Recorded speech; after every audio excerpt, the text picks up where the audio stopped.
नमस्कार साथियों, मैं अनुष्का एक बार फिर से आप सभी का बहुत बहुत स्वागत करते हैं आपके अपने YouTube चैनल साहित्य सहपाठी में। तो साथियों, आज मैं लेकर आई हूँ कि बोर्ड एग्ज़ाम की कॉपी हम कैसे लिखें। जो बच्चे पहली बार एग्ज़ाम दे रहे हैं, जो हाई स्कूल वाले हैं, जिन्होंने इसके पहले एग्ज़ाम्स नहीं दिए हैं, तो उनको क्या क्या सावधानियाँ बरतनी चाहिए, हम उसके बारे में बताएंगे। तो सबसे पहले क्या है कि हमें कॉपी लिखते हुए ब्लैक स्केच पेन, अगर आप ब्लैक स्केच पेन या मोटा ब्लैक पेन का इस्तेमाल करेंगे हेडिंग्स डालने में। दूसरे नंबर पर हमें अच्छे पेन का इस्तेमाल करना है जो डार्क चलता हो। पेन का इफ़ेक्ट ज़्यादा पड़ता है। तीसरे नंबर पे ये है कि कुछ बच्चे कॉपी लिखने में, कॉपी जब लिखते हैं तो उसमें क्वेश्चन भी नोट करने लगते हैं, तो हमें क्वेश्चन नोट नहीं करना है। डायरेक्ट जो 5 क्वेश्चन जो होते हैं, जो मल्टीपल चॉइस क्वेश्चन होते हैं, उनको सिर्फ बहुविकल्पी प्रश्न डालकर 1 2 3 4 करके उसमें जो विकल्प सही हो, का सही हो, खा सही हो, ऐसे करके हमें विकल्प लिखना है और टिक कर देना है। क्वेश्चन नोट नहीं करना है, इससे टाइम बचत नहीं होती है। यही टाइम बचाने का हमें अब में वो होता है। कॉपी लिखने में हमें आता सबको है, ऐसा नहीं है, लेकिन बस टाइम नहीं बच पाता है। तो टाइम क्यों नहीं बच पाता, कहाँ हमें टाइम बचाना चाहिए, ये चीज़ ध्यान देना होता है। दूसरे नंबर पे हमें प्रश्न करते समय हमें दो, हिंदी में ज़्यादातर ध्यान देना होता है कि 2 गद्य आते हैं। जो हर बच्चे को 2 गद्य दिए होंगे, आपके गद्य जो पार्ट लगा होगा 12th क्लास में जो बच्चे हैं उनमें भी, और 10th में भी 2 गद्य आते हैं। 2 गद्य में से आपको 1 गद्य करना है और 2 पद आएंगे। पद में भी आपको 2 पद में से 1 पद करना है होता है। तीसरी बात ये होता है कि जो बच्चे होते हैं, कभी कभार जो होता है जीवन परिचय, जैसे ये जीवन परिचय आता है। अब जीवन परिचय मात्र 3 नंबर का होता है, तो कुछ बच्चे होते हैं उसको बहुत ज़्यादा जीवन परिचय को डिटेल से लिखते हैं। नहीं, अगर हम पॉइंट में भी लिखेंगे कि जन्म स्थान, जन्म स्थान, इनके माता पिता का नाम, प्रसिद्धि का कारण, व्यवसाय क्या था, इन्होंने कौन सी कृतियाँ लिखी, इनकी शिक्षा कितनी थी, लेखन विधा, किस किस लेखन विधा में इन्होंने काम किया, इनकी शैली क्या थी, और इनकी जो महत्वपूर्ण रचनाएं हैं उनको डाल देंगे। अगर ऐसे पॉइंट में भी लिखोगे तो आपके मार्क्स नहीं कटेंगे। थोड़ा हाँ, जब साहित्यिक परिचय डालेंगे तो साहित्यिक परिचय को थोड़ा हम ज़्यादा एक्सप्लेन करके लिखेंगे। साहित्यिक परिचय में जैसे वो कहाँ पढ़े तो उसको आप, और फिर क्या, कैसे उनके घर में उनका पारिवारिक जीवन कैसा था, ये सारी चीज़ें उस पर डाल सकते हो। तो उसको थोड़ा, और उनको सबसे महत्वपूर्ण, अगर उनको सम्मान मिला है तो सम्मान की एक अपन हेडिंग्स बना सकते हो कि इनको कौन कौन से सम्मान प्राप्त हुए। ऐसे ही अब एक आता है कि जो अपठित गद्यांश होता है। अपठित गद्यांश में होता है कि इसमें या तो सारांश लिखने को आ जाता है, उसमें जो 3 4 5 कहानियाँ लगी है उस पर या तो सारांश लिखने को आ जाएगा, या तो उसमें जो पात्र होता है उसका चरित्र चित्रण करने को आ जाता है। जैसे कर्मनाशा की हार हो गई, उसमें जो है भैरव पांडे जी का चरित्र चित्रण आ सकता है कि भैरव पांडे का, कर्मनाशा कहानी के आधार पर भैरव पांडे का चरित्र चित्रण कीजिए। या पंच लाइट लगी हुई है कहानी जो आप में, तो पंच लाइट के आधार पर गोधन का चरित्र चित्रण कीजिए। या बहादुर कहानी आप में लगी हुई है तो बहादुर कहानी के आधार पर बहादुर का चरित्र चित्रण कीजिए। तो कुछ बच्चे होते हैं तो चरित्र चित्रण नहीं समझते, वो क्या करते हैं कि स्टोरी पढ़ लिया, उनको स्टोरी याद है तो वो उसका सारांश टाइप में लिख देते। हमें सारांश नहीं लिखना है। जब हमें क्वेश्चन में ये दिया रहे कि पंचलाइट कहानी का सारांश अपने शब्दों में लिखो, तभी हमें वो सारांश मतलब स्टोरी को पूरा लिखना है। अन्यथा हमें अगर चरित्र चित्रण करने के लिए आता है तो आप सारांश नहीं लिखना है, आपको हेडिंग्स डाल के ही उस जिस पात्र का आएगा हेडिंग डाल के उसका चरित्र चित्रण करना है। जैसे पंचलाइट कहानी है तो इसमें गोधन का चरित्र चित्रण करना है, तो गोधन एक योगी युवक था, गुणवान था, विवेकी था, निडर था, तो बुद्धिमान था, विवेकी था, निडर था, ऐसे हेडिंग डाल के लिखो। इस बच्चे ने ऐसे ही किया है तो ऐसे ही लिखना है, हमें सारांश नहीं लिखना है। वर्ग बेस से दूर था। ऐसे अगर आ जाता है कभी कभी बहादुर कहानी के आधार पर बहादुर का चित्रण कीजिए तो बहादुर में भी कि मात्र प्रेम से वंचित था, परिश्रमी था, मेहनती था, निस्वार्थी था। तो ऐसे हेडिंग डालना है। हेडिंग्स आप जब कहानी पढ़ोगे तो आप खुद हेडिंग्स बना लोगे कि इसकी क्या चरित्र चित्रण होना है, इसकी क्या चारित्रिक विशेषताएं हैं। आपको याद करने की भी ज़रूरत नहीं है। तो ये भी क्वेश्चन आता है 2-3 मार्क्स का। अब 2-2 नंबर के ये व्याकरण पोर्शन का आता है। जैसे अलंकार पूछता है 2 नंबर में, 2 नंबर में छंद पूछा जाता है और 2 नंबर में रस पूछा जाता है। तो सबसे पहले तो अलंकार आता है। तो अलंकार में 2 अलंकार आएंगे आपके, उसमें से आपको एक अलंकार की परिभाषा और उसकी उदाहरण लिखना होता है। जैसे यमक अलंकार का आ जाएगा। तो यमक अलंकार में क्या होता है, जब एक शब्द 2 बार आए लेकिन उसका अर्थ भिन्न हो, वहाँ पे यमक अलंकार। सब परिभाषा को रटो नहीं, किताबी कीड़ा नहीं बनना है। यहाँ पे अपने शब्दों में भी आप लिख सकते हैं। जैसे इसमें कनक कनक, जरूरी नहीं कनक कनक ते शोभनी यही डालो, इसके ये भी एक डाल सकते हो, हरि बोल बोल, गोपाल बोल, राधा रमण श्याम बोल। ऐसे करके जो इजी हो उसको भी आप अपने हिसाब से आप डाल सकते हो। दूसरे 2 नंबर में आपका पूछता है छंद। तो आप में छंद लगे हुए हैं। छंद में लगा हुआ है दोहा है, चौपाई है, सोरठा है और रोला है। ये 4 छंद आप में लगे हैं। 4 छंदों प्रिपेयर कर लीजिए, इसमें से एक आपका उसमें से फंस जाएगा। चाहे आप दोहा रट लो, या लगे तो बहुत हैं लेकिन 4 ही ज़्यादा इम्पोर्टेंट है। चाहे रोला हो, दोहा हो, सोरठा हो या चौपाई हो।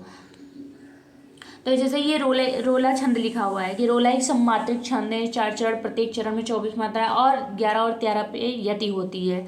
तो रोला छंद का जैसे है, जीती जाती हुई जिन्होंने मात भारत बाजी और निजबल से मलमेट विधर्मी मुगल को राजी, ये लिख सकते हो। या मातृभूमि का ताज आज कश्मीर हमारा, ऐसे करके लिख सकते हो। अपने हिसाब से उदाहरण चेंज कर सकते हो, जरूरी नहीं जो किताब में दिया है वही याद करो। बड़ा हो तो उसको, छोटा कोई हो उसको याद कर लो।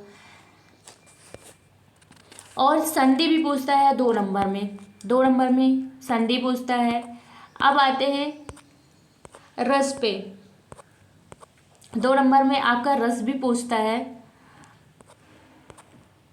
अलंकार के बाद रस पहले पूछ लिया, इसमें रस, हाँ ये रस भी पूछता है। रस में आप में करुण रस लगा होगा, श्रृंगार रस लगा होगा, वीर रस लगा होगा और हास्य रस। ये 4 रस बहुत इंपॉर्टेंट है। इस 4 रस को और अच्छे से प्रिपेयर कर लो। देख सारे रस लेना, लेकिन इतना नहीं पूछता है। कभी कभी भय रस, भयानक रस भी पूछ सकता है, और यह क्रोध रस पूछ सकता है। उसके उदाहरण आने चाहिए आपको, एग्जाम्पल याद जरूर होने चाहिए। लेकिन ज़्यादातर 4 रस में ही आपका रस, कोई ना कोई रस फंस जाएगा। जैसे हास्य रस है, तो जहाँ पर किसी मानुष की विचित्र आकृति वेशभूषा को देखकर जो हमारे मन में हास्य नामक स्थायी भाव उत्पन्न होता है, उसी को हास्य रस कहते हैं। अब जरूरी नहीं जो ये मानता ही पंत ही उरन भय नीके, गुरु श्रृण रहा सोच बड़ जी के, ये जरूरी नहीं डालना है। आप ये भी डाल सकते हो, सिर पर गंगा हंसे, भुजन में भुजंगा हंसे, हाथ ही को दंगा भयो नंगा के विवाह में। ये शिव जी की शादी पर जब शिव जी जा रहे थे सज धज के, वहाँ का है। तो आप कोई भी उदाहरण अपने हिसाब से, छोटा उदाहरण आप याद कर सकते हैं। और संधि पूछता है। संधि के बाद आता है एक पत्र लेखन आएगा। अब पत्र लेखन ऋण मुक्ति पर भी हो सकता है। पत्र लेखन प्रधानाचार्य को खेलकूद की व्यवस्था करवाने के लिए इस पे भी हो सकता है, या अपने बड़े भाई की शादी में छुट्टी में जाने के लिए भी हो सकता है। तो पत्र लिखने का एक बस तरीका देखना है कि हमें रटना नहीं है। जो मैटर होगा आप लिख लोगे, कि हमें लिखना कैसे है, सिर्फ ये देखना रहता है। इसका तरीका देखना होता है। कोई चीज़ प्रश्न पत्र वगैरह रटना नहीं होता है कि कौन से प्रश्न हम वो प्रार्थना पत्र रटना नहीं है। हमें लिखने का बस तरीका देखना है, कैसे लिखा जाता है बस। और जो विषय पे आया आप उसको डाल सकते हो। ऐसे ही निबंध देखना है। निबंध में जैसे भ्रष्टाचार पे आ गया, या विज्ञान श्राप या वरदान करके आ गया, या नई शिक्षा तकनीक के बारे में आ गया। तो आपको लिखना है सबसे पहले तो निबंध लिखने में भी क्या क्या हेडिंग्स होनी चाहिए। जैसे सबसे पहले किसी भी सब्जेक्ट पे आए लिखने के लिए हमें प्रस्तावना हेडिंग डालनी है। प्रस्तावना हेडिंग के बाद जैसे रहता है प्रस्तावना में क्या, जैसे आप भ्रष्टाचार पे ही हो गया तो पहले भ्रष्टाचार का ही वो संधि करके बताइए कि भ्रष्ट प्लस आचार, यानी जिसका बुरा है या बिगड़ा हुआ व्यवहार। आचार का मतलब होता है व्यवहार, आचरण अर्थात भ्रष्टाचार का शाब्दिक अर्थ है वह आचरण जो किसी भी प्रकार से नैतिक और अनुचित हो, अनैतिक और अनुचित हो।